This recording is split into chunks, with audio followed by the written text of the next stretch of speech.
The purpose of this video is to raise awareness about a disease outbreak that is currently occurring. This is a rare and very serious disease, but it's one that you probably won't hear about in the mainstream media, even though it's already taken 27 lives this year. In this video, I'll describe the disease, and your goal is to see if you can determine what the disease is before we get to the end of the video. So let's talk. This is a very serious disease, and it is caused by an RNA virus. The most common mode of transmission is through the bite of a tick, but a person can also become infected through contact with blood or tissues from an infected person or an infected animal.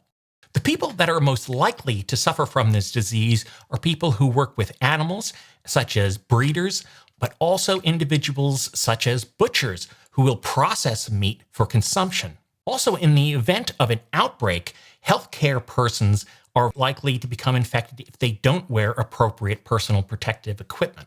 So where does this disease occur? The World Health Organization reports that this disease is endemic in 4 regions: Africa, in Asia south of the 50th parallel north, in the Balkans, and in the Middle East. After becoming infected, when might a person start showing symptoms? Well, that depends on how the person is infected. The person is infected by the bite of a tick. Most likely symptoms will start about 1 to 3 days after the bite, as late as 9 days, but usually 1 to 3 days. If the person is infected through contact with infected blood, infected tissues from an animal or a person, then that person will probably start developing the illness around 5 to 6 days after the contact, and could start seeing symptoms as late as 14 days after. The signs and symptoms of the disease are numerous and diverse.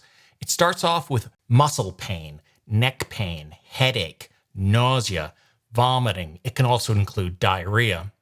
Other symptoms include photophobia, dizziness, confusion, and even mood swings. After 2 to 4 days, we can see the person can become very sleepy and depressed. Also, there is evidence of liver enlargement, as there is pain in the upper right quadrant. The more specific and serious aspects of the disease will occur about 5 to 6 days after the person becomes ill. We begin to see a petechial rash on the skin, in the mouth, and in the throat. These petechia then develop into the larger ecchymoses. And so this is demonstrating that the blood vessels are breaking down in the body. In serious cases, people are going to develop failure of the kidney, the liver, and lungs. So we begin to have multi-organ failure. And in 30% of the cases, on average, the patient is going to die. Presently, there's no vaccine available for use in animals or humans. There is also no drug that has demonstrated efficacy in randomized placebo-controlled trials. A 2010 meta-analysis of ribavirin use concludes that the anecdotal evidence suggests that the drug might reduce mortality, but the evidence was reported to be of low quality. At the outset of the video, I mentioned that there is an outbreak occurring of this disease, and this outbreak is occurring in the country of Iraq. Now, in Iraq, there have been approximately 212 cases of this disease and 27 deaths. Iraq has a history with this disease, but it is still very rare in Iraq. Since 1979, the country has reported approximately 66 cases. So this outbreak with 212 is clearly by far the largest outbreak that Iraq has suffered. So what is this disease?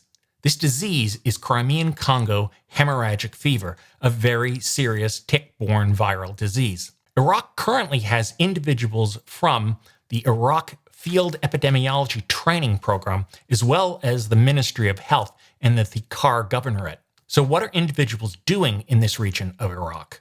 First thing they're doing is house-to-house surveillance. They're looking for every case they can possibly find to minimize the spread of the disease. They're also doing surveys of ticks. Where are the ticks? What type of ticks are they? They are spreading acaricides around. These are chemical agents that can kill ticks. They're also spreading printed materials that describe this disorder to raise awareness of it.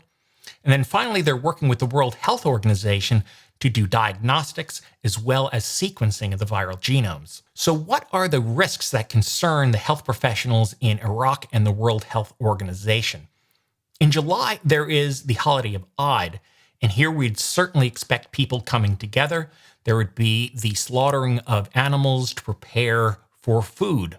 Now, the slaughtering process runs a risk of contagion to the butcher, as the butcher will be processing raw food and will be coming in contact with potentially infected tissues. So what is the advice that the health professionals are giving?